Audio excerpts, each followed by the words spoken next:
What's up, guys? Trying this again. Apparently my microphone wasn't working on the last video, the live stream I did. Halfway through it went out on me, but it's Tuesday, November the 19th. This is the Kingsman Report. It's the news everyone ignores, and I'm just going to go over a few articles here. As you can see, it's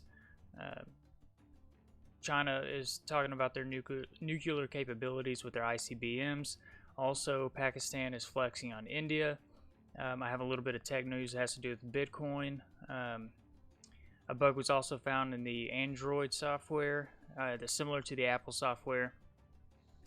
And I have news on the bubonic plague, and this is kind of an update to what happened last time.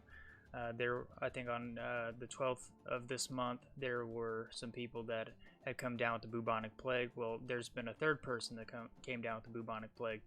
I'm also going to talk about what's going on with PG&E.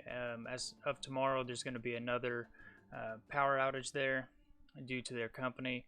So I'm going to get into that. So I'm just reshooting this video so I can upload it to YouTube. I'm going to get situated here, and then I will be right back.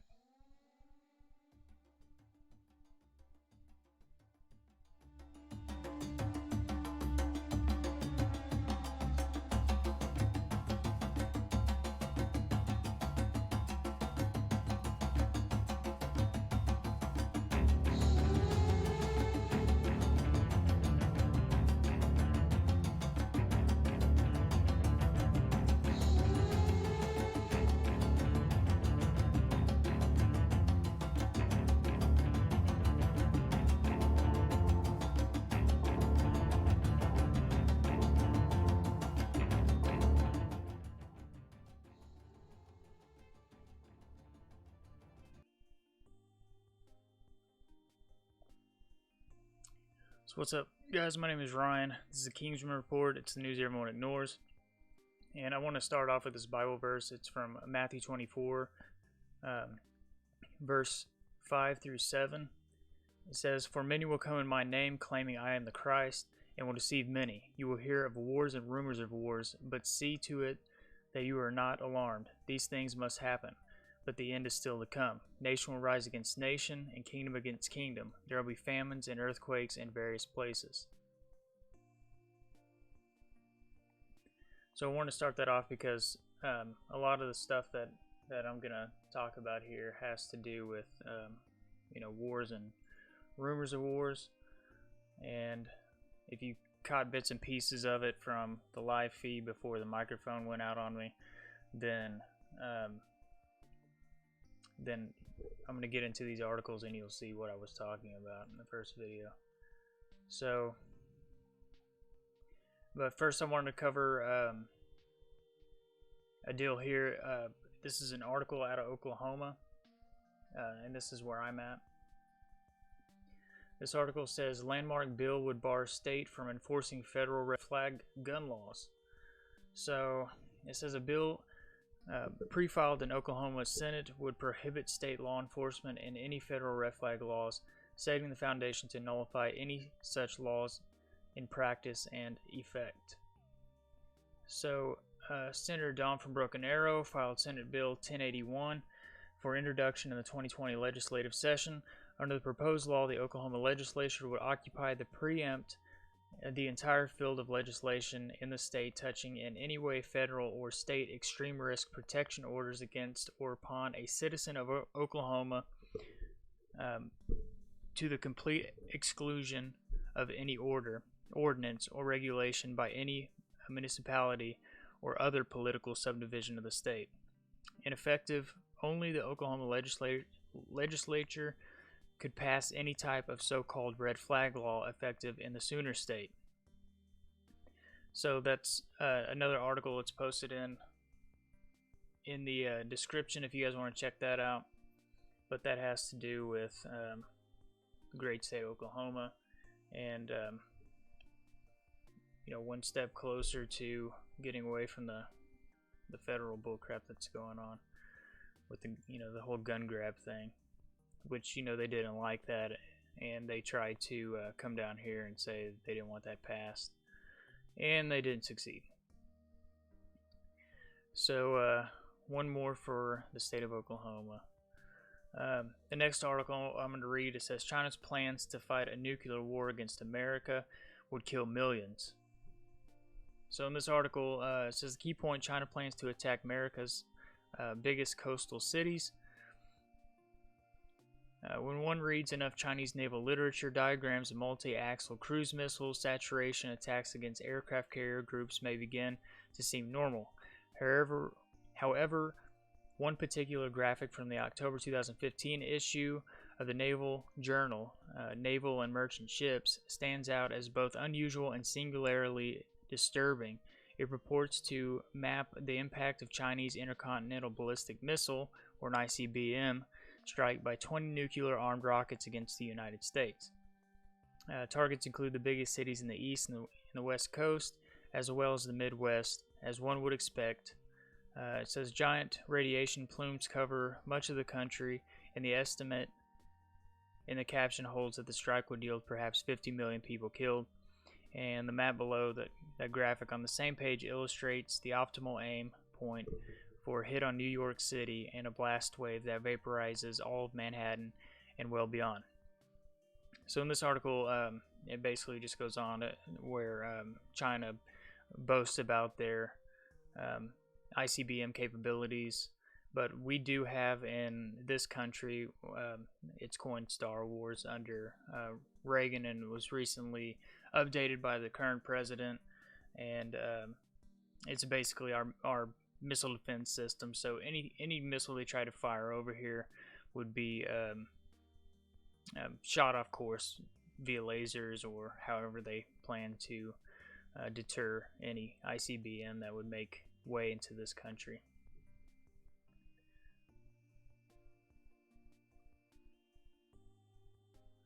The next article here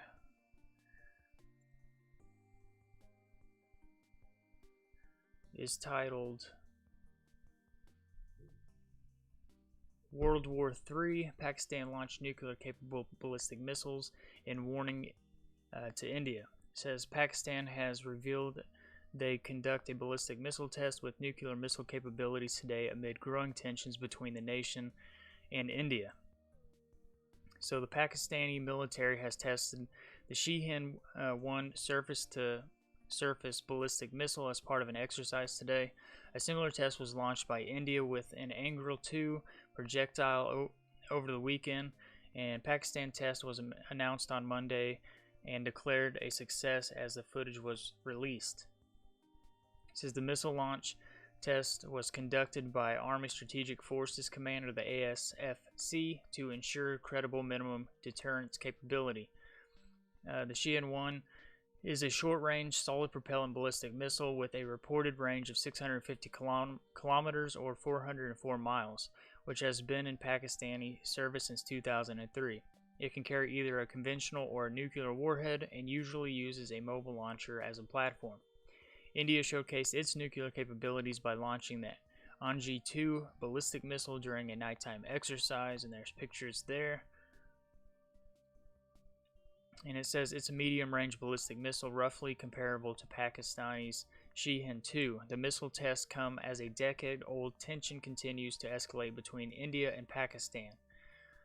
New Delhi's August move to strip autonomy from the part of the disputed region of Kashmir under its control was harshly criticized by Islamabad.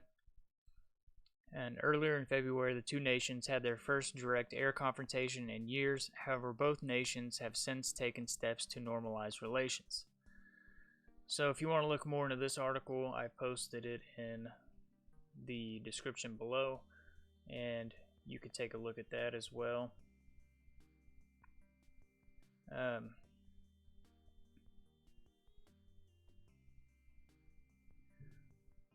So the next article, I've made a video that's that said, asked the question, could Bitcoin be the one world currency?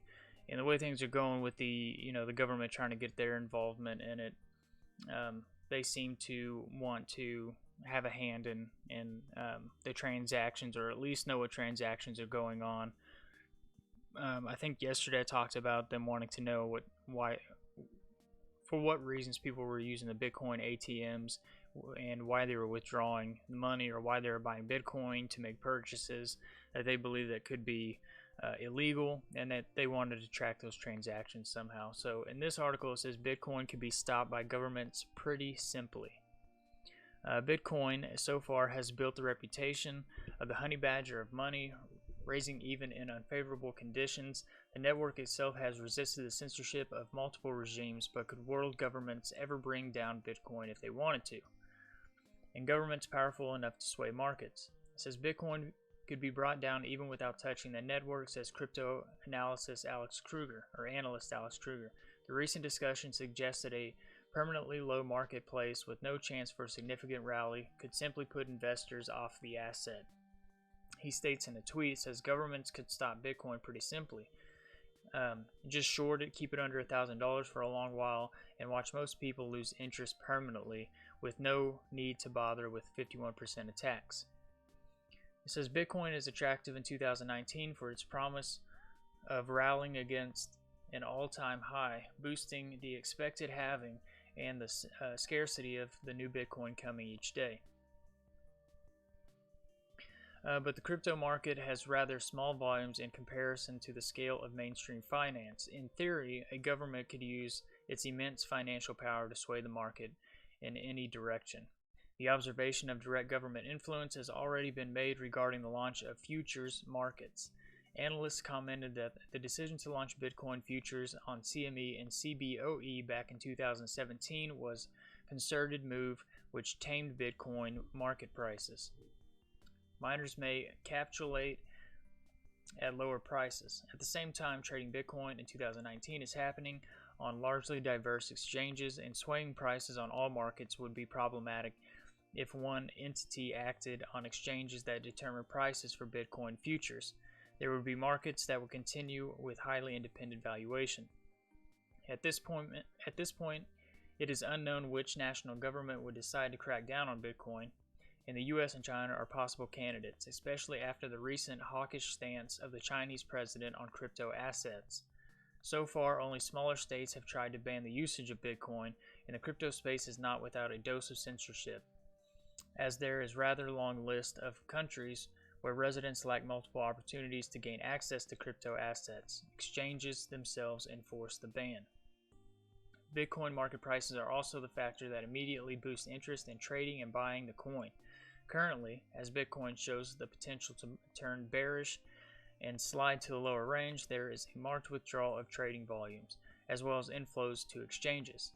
Bitcoin slid further on Thursday down to $8,144.09 as November turned the tides on the appreciation. So I trade Bitcoin a little bit, but I'm not like a guru at it. But I trade it like kind of like penny stocks. I pay attention to it, but I don't necessarily, invest a lot of money in it. But again, if you want to read this article, it's posted in the description down below, and you can check it out there. I also pulled this up, and I'm not going to talk a lot about this, but it says visualizing the new cryptocurrency ecosystem, and this is from Ashley Vines, and she did a really awesome job at kind of talking about the cryptocurrency ecosystem. If you guys are interested in making investments, trading it, or anything like that, I've also posted the link in the description, and you can check that out there as well. So an Android flaw lets apps secretly access people's cameras and upload the videos to external servers. So I talked about this, I think it was earlier this week or maybe last week, about the flaw that was in the iPhone, the iOS 13 software, where a user was using the phone and you could slide the app over and he could see that the camera was functioning in the app in the background, and it was recording what he was doing on his phone, or recording himself while he was using the phone. So it turns out that Android has a flaw that lets apps secretly access people's cameras and upload the videos to an external server. So It says a security flaw in Android's operating system made it possible for malicious apps to hijack users' smartphone cameras, record video and audio, and upload those clips to an external server without the person's knowledge. The flaw was uncovered by cybersecurity firm Checkmarx in July, and its findings were published Tuesday by Ars Technica first reported. Google and Samsung have patched the flaw in their devices, but Google said the other Android devices could still be vulnerable. According to Checkmarx, it's not clear how many users were affected. We appreciate Checkmarx bringing this to our attention and working with Google and Android partners to coordinate disclosure, a Google spokesperson told Business Insider in an email. The issue was addressed on impacted Google devices via a Play Store update to Google's camera application in July 2019, and a patch has also been made available to all partners. A Samsung spokesperson told Business Insider the company has also released patches to address the issue since being notified by Google. We recommend that all users keep their devices updated with the latest software to ensure the highest level of protection possible, the spokesperson said. And Checkmarx developed a proof of concept app in order to test the worst case scenario of exploiting the security flaw. Researchers found that their malicious app could easily bypass a security restriction meant to prevent apps from accessing an Android camera without permission. In addition to secretly recording audio and video, their app was able to crack metadata like GPS location where videos were being taken. It says we also found these same vulnerabilities impact the camera's apps of other smartphone vendors in the Android ecosystem, presenting significant implications to hundreds of millions of smartphone users, Checkmarx research head Erez Yalan wrote in the firm's report. If you go down here further in the article, which is posted in the description, it tells you how to check whether your Android device is vulnerable, and you can just follow these steps and it'll walk you through that. So on the next article that I'm going to read, so I mentioned, Apple had this flaw in their system, and an article came out that they have actually fixed, or say they had fixed the flaw in the Apple software. So this says Apple releases iOS 13.2.3 with more background app improvements, mail fixes, and more. So it says Apple today has released iOS 13.2.3 to the public, and this release follows iOS 13.2.2, which made improvements to background app performance and more. iOS 13.2.3 and iPad's OS 13.2.3 are both rolling out to users everywhere now. iOS 13.23 continues to improve performance and fix bugs in iOS 13. Apple has been releasing new versions of iOS 13 at a quick pace recently, as you can see in the list of updates below. It says here are the changes for today, and then you can go through here and it shows you all that, and then Apple's recent iOS updates. The link for this is also in the description if you guys want to check that out. So it seems they're trying to fix it a little bit.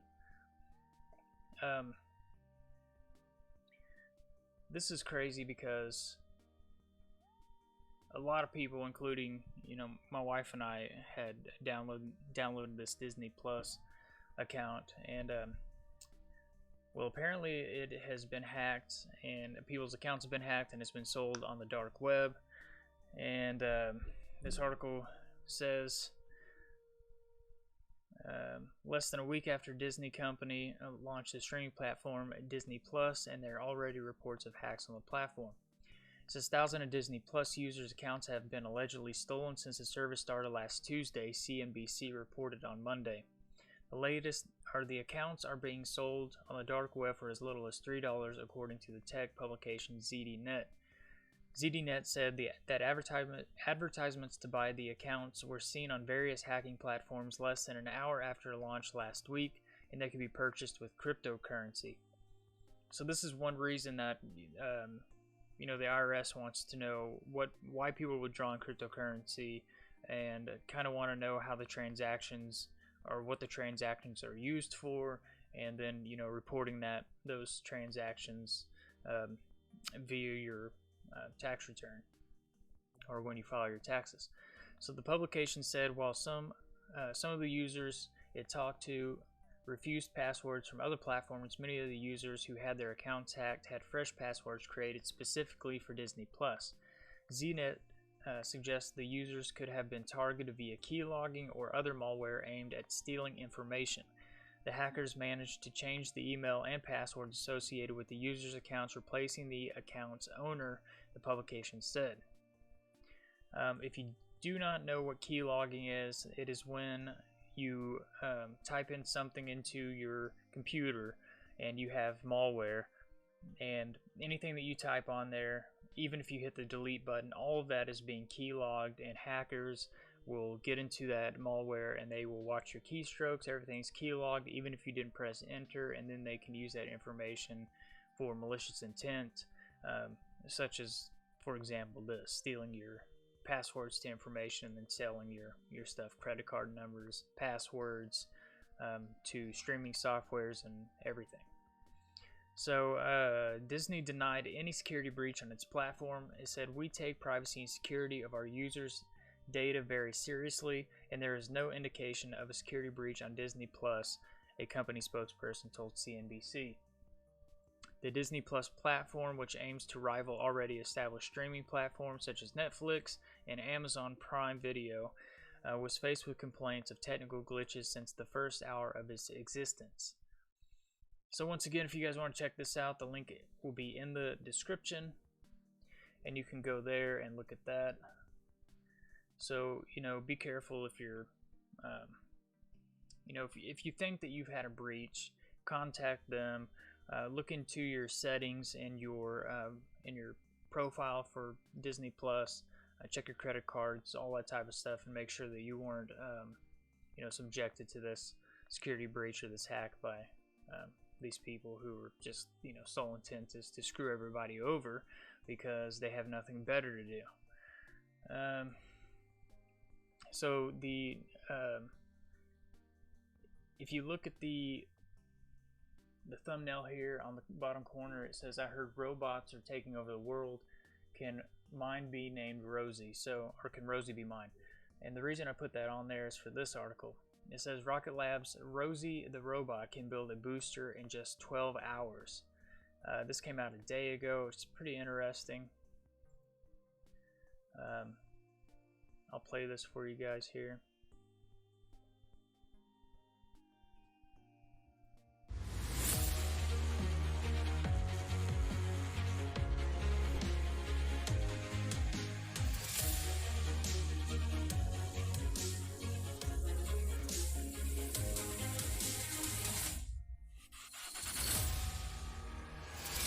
We've just stepped inside Rosie the robot, Rocket Lab's newest piece of automation equipment. This machine, as you can see, is absolutely massive. You can literally park a school bus on this. It's that big. But what this machine does is it takes every single carbon composite component of the launch vehicle and processes it ready to move on to the next stage of production. Now what Rosie really means for Rocket Lab and our launch frequency is we're able to process launch vehicles so much faster. Traditionally, you talk about rocket manufacturing in years. Then you start talking about it in months, weeks. Well, we talk about it in days. Raw materials come in, rocket comes out in a matter of hours. So that's every bit of marking, every bit of machining, every bit of drilling, all the operations you can imagine. It literally takes hundreds of hours.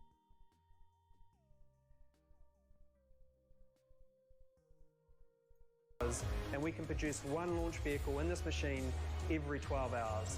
What you see here is a second stage of Electron, getting the final post-processing completed on it, ready to ship out to the production line.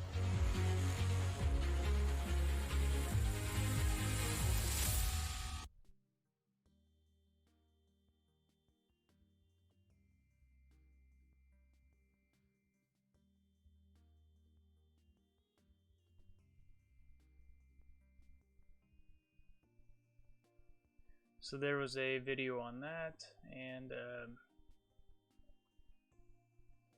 it says the private spaceflight company Rocket Lab unveiled a new rocket building robot designed to speed up manufacturing of Electron launched vehicles. It says the Electron rocket is a two-stage orbital launch vehicle developed by Rocket Lab, which provides launches for small satellites to Earth orbit. On November 13th, Rocket Lab added Rosie, a custom-designed robotic system, to the company's manufacturing line. Using Rosie, Rocket Lab is now able to produce the carbon composite components of the Electron rocket in just 12 hours, a process that used to take more than 400 hours, according to a statement from the company. Here's a picture of one of the rockets they produced, but it says Rocket Lab's Electron rocket is staged to launch from the company's Launch Complex 1 located in Maia Peninsula of New Zealand. It says what this machine does, it takes every single carbon composite component of the launch vehicle and processes it to move on the next stage of production. Peter Beck, founder and CEO of Rocket Lab, said in a video that includes every bit of marketing, every bit of marking, every bit of machining, every bit of drilling. Measuring at 1,507 square feet, Rosie is large enough to house a bus, thus offering ample space to process the entire two-stage Electron rocket as well as its payload fairings. Previously, Rocket Labs was producing an Electron launch vehicle every 30 days. Now, with Rosie, the company is a step closer to its goal of building one Electron rocket every 7 days, the statement said. So there's a picture of their stuff there. If you guys want to check that out, the link's in the description. I just thought it was pretty neat. You know, they would name it Rosie after Rosie the robot from the Jetsons. So the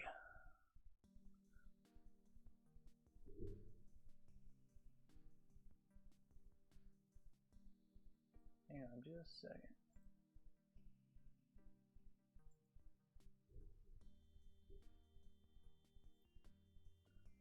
So this is a little bit of tech news, but it has to do more with, you know, suppression of information for the people overseas who are going through rioting right now. I've covered a lot of the rioting that was happening in Chile, some in Lebanon, and it just seems like it's getting worse. You know, they want to, this country, you know, in particular wants to blame it on the sanctions that were recently given to them because of their refusal to back down from their nuclear production program. But this says Iran's largest internet shutdown ever is happening now, and here's what you need to know. It says Iran has gone almost entirely offline as authorities try to stem the spread of nationwide protests that have gripped the country since Friday. And protesters took to the streets shortly after the government announced an increase in fuel prices as much as 300%, and social media images showed banks, petrol stations, and government buildings set ablaze by rioters.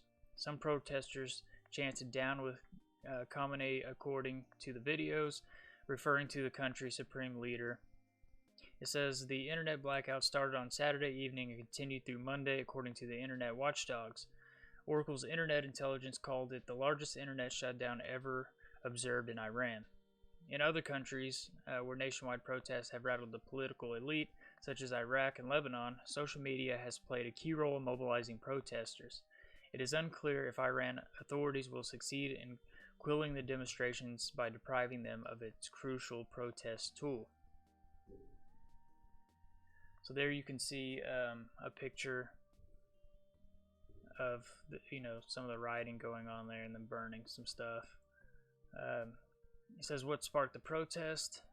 Protests in Iran have been a long time coming. Popular discontent over the country's leadership has brewed for years as economic conditions continue to worsen, causing nationwide protests to erupt between December 2017 and January 2018.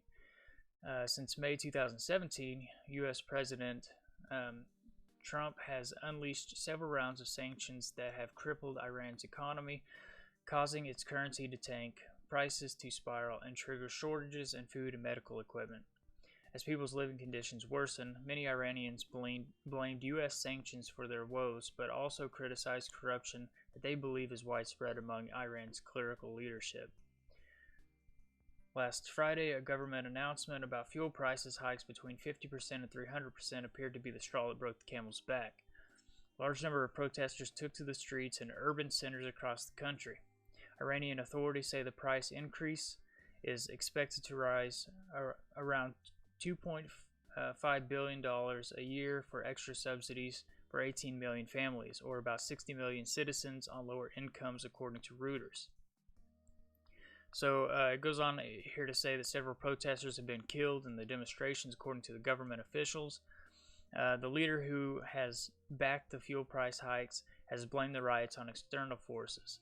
He says the counter-revolution and Iran's enemies have always supported sabotage and breaches of security and continue to do so. He also said in a live speech on state TV on Sunday, "Unfortunately, some problems were caused. A number of people lost their lives and some centers were destroyed." He is the final arbiter on decision-making in Iran. Despite the protest, he said fuel price increase must be implemented, while urging officials not to raise the price of other commodities. The Interior Minister has warned the security forces will act against protesters if vandalism occurs. So there's more stuff, more pictures there on that. And if you guys want to look at that, you can check out the description link, or the link in the description below. And you know, it's crazy that, you know, the internet is connected to a point to if something like this ever happened, they could shut it down everywhere here, and you know, no information would necessarily get out on what's going on here in this country. And they prove this time and time again when governments go in and they shut down the services to people who are, you know, trying to reach family outside of the country, or, you know, trying to, like this article says, contact or mobilize other protesters. So I'm going to continue to watch that as it worsens. But you know, one of the worst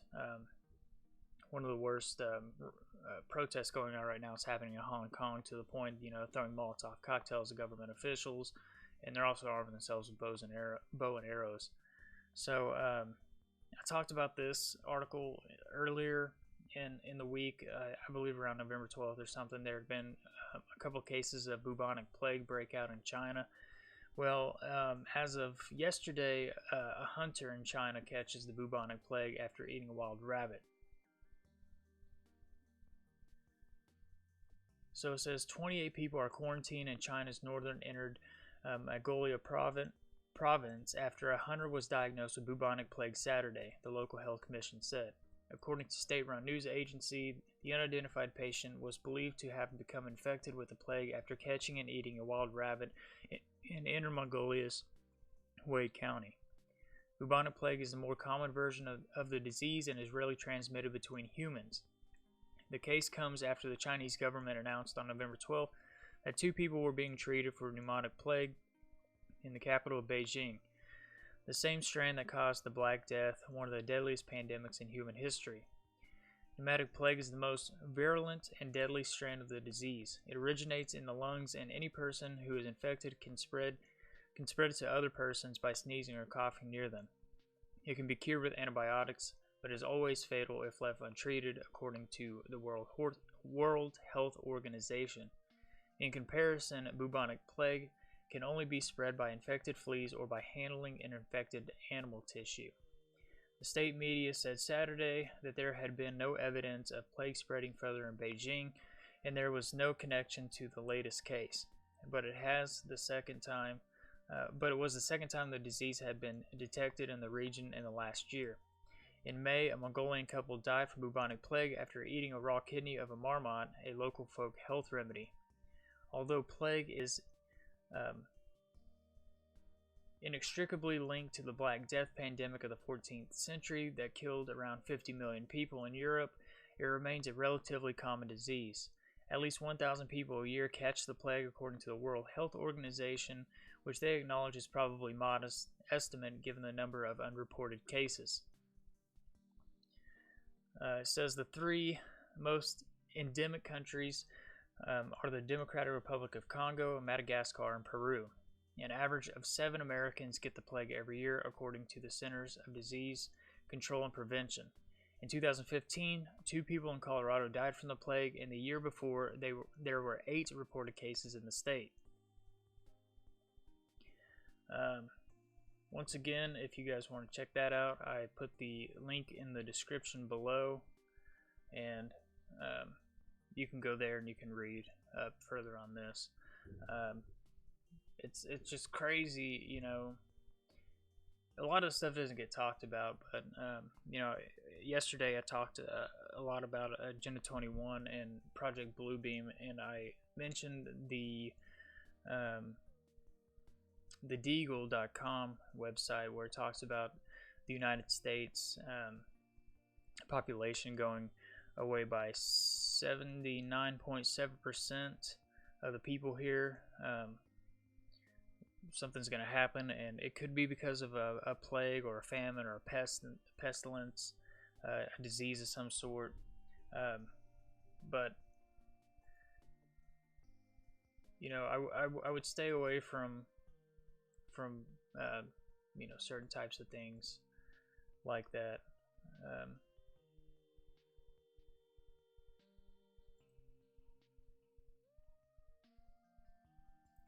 So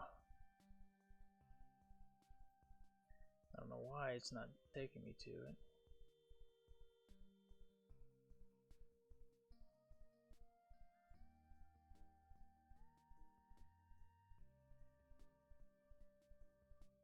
Let me see if I can find it here real quick.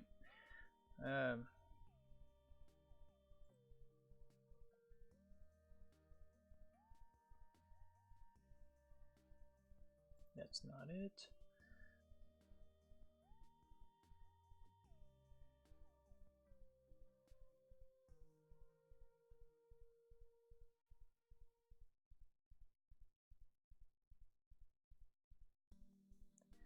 So there's going to be another blackout that is coming in. It'll be this Wednesday, I believe. In here it is. It'll be this Wednesday in California. There's supposed to be another blackout from PG&E. So I was going to cover this for you guys and let you know about that. There's also a hearing that I'll get into before I get off here. But this article here says some seriously. Hang on just a second.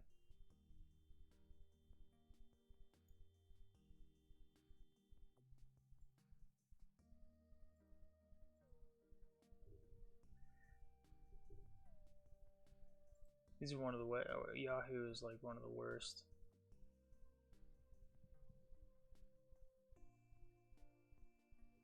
Some Bay Area residents on edge as PG&E warns power shutoff could be coming mid next week.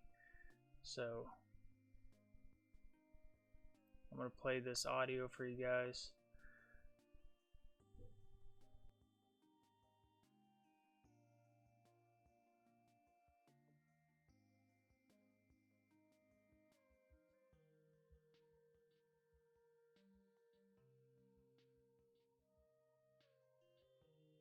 Too early to say where exactly a possible power shutoff could happen, but we do know that it could take place Wednesday or Thursday. So far, no customers have been notified, but locals, well, they say they're getting ready to lose electricity once again. I think it's terrible. You know, I think it's, we're not Venezuela, right? It's California. News of another possible PG&E public safety power shutoff was tough for many to hear. Okay, I'm sorry to hear the news. Ann Woodward and her husband George weren't expecting to lose power the week before Thanksgiving. Ann recalls not having any electricity for several days last month. We had no power, and we used lanterns, but we had no hot water. Farmhouse Local was busy serving Sunday brunch, but during October's power shutoff, the restaurant was forced to close and lost thousands of dollars. Manager Enrique Canal doesn't want to relive that. You know, have to throw away everything we have in the restaurant, especially like things like dairy, kind of stuff, or seafood.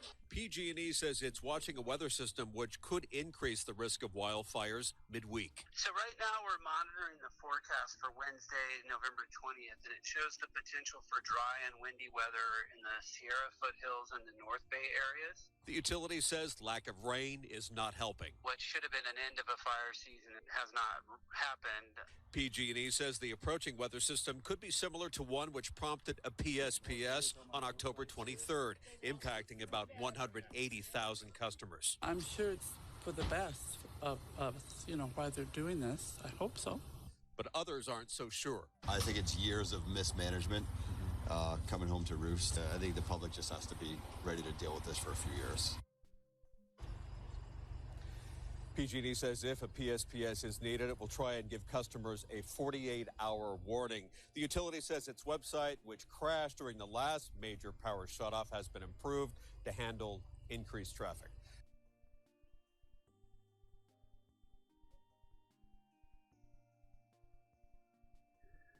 So it says PG&E is warning about the chance of another public safety power shutoff this week, which could affect parts of the Bay Area beginning Wednesday.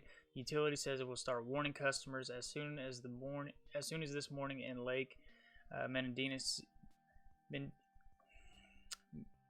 Mendocino, Napa, Solano, and Sonoma counties. So if you guys are in California, we're praying for you guys here in Oklahoma, where I'm at. Hopefully they'll get this figured out. But I said in an article or in a post that I made before that California would try to take over PG&E, and 2 days later they released an article where they wanted to take it from a corporation and make it a public ran service, and that they wanted to use the money that was being given to the shareholders to reinvest it in the infrastructure there in PG&E. If you watch the video that I did yesterday on Agenda 21, this is one thing that they're wanting to do. They call it the Green Initiative here, but it's a way to control the commodities, where the government has control of the commodities, and then they enact the Green Initiative and roll out selling you guys as a convenience solar paneling and different crap like that. So we're praying for you guys here in Oklahoma, and I hope to get it worked out, especially with people that suffer from health issues that are on respirators, that need medications that are spoiling over there. We're with you guys. I hope your government officials get it together. So in this article, it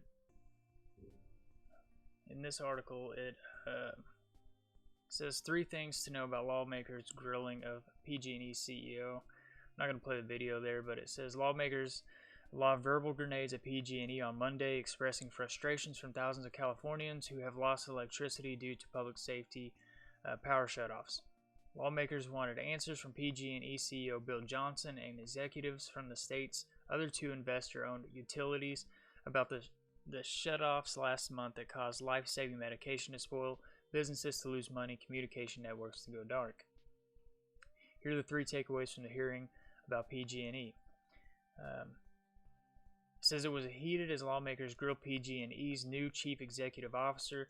They were looking for answers and accountability. California state lawmakers have been on recess for 2 months, and you think that because of this stuff going on there that they wouldn't take a recess like this, but the people should be more important than your vacation. If there's stuff like this going on over there, then you guys probably should come out of recess and start fighting for your constituents and your voters in your state, especially if you want to get reelected. But that's just my advice to you. So it says Senator Mike McGuire from Healdsburg demanded to know how long it would take the utility to fix its aging infrastructure. You say it's going to take 10 years, McGuire said. Is that satisfactory to you to be unmodernized? Johnson replied, no. Let me first clarify what I actually said, which was a 10-year period consistent with the experience of San Diego Gas and Electric Company in Southern California, Edison, to get to a point where these are almost non-existent or certainly surgical. No, it is not acceptable to me to have another year like this one. It says Johnson said the company is making repairs and inspections very aggressively. He goes on to say, we inspected almost 730,000 transmission, distribution, and substation structures over 25 million discrete electrical components, Johnson said. We climbed these things. We used drones. We performed 18 months of inspections in about 4 months. Johnson also said the utility was making big improvements to its website and customer service lines to keep customers better informed of potential public safety power shutoffs. This is according to information provided to the Senate Committee on Energy, Utilities, and Communications. PG&E has had 5 public safety power shutoffs so far this year. By contrast, San Diego Gas Electric has had just 2 power shutoffs, while Southern California Edison has reported 9 shutoffs. So I'm going to end it with that. Like I said, the people here in Oklahoma are with you guys. Whether you think because we're a conservative state that we don't care. I care about anybody that's having to suffer through anything, and personally I think that we should stick together as a human race, and we should fight for each other instead of handing over our liberties to the people that just basically want to benefit off of our taxes and then stress us out when they can't even provide us with commodities we pay for. And then we're losing medications, people are losing lives in fires, and it's just out of control. So with that being said, I'm gonna go ahead and get off here. Thank you guys for watching the video. If you like the video, go ahead and give it a thumbs up and subscribe to the channel. Once again, I'm working out the kinks here. I'm trying to get everything figured out, and I must have hit a button or my microphone went down, but I'm going to get off here. Like I said, we're praying for everybody. Continue to pray for the people that were involved in the shooting in Duncan, Oklahoma, Walmart. And we'll continue to pray for you, California, as you guys are going through this ridiculousness with your state and your government officials. My advice to the government officials there is you guys need to pull your heads out of your ass, and you need to fight for your people who elected you. You need to, when stuff like this is happening, stop your recess, come back, and work this out. That should be more important than your vacation. The people who voted you into the positions you are in should be more important than the crap you are pulling here. If you want to hold PG&E accountable for what they're doing, by all means do so. But if you are genuinely going to take over the electrical company, then you better take that money and you better reinvest it in the infrastructure like you're claiming you're going to do. So with that being said, I'm going to get off here. We're going to continue to pray for you guys in California. I hope you guys have a blessed night, and shalom.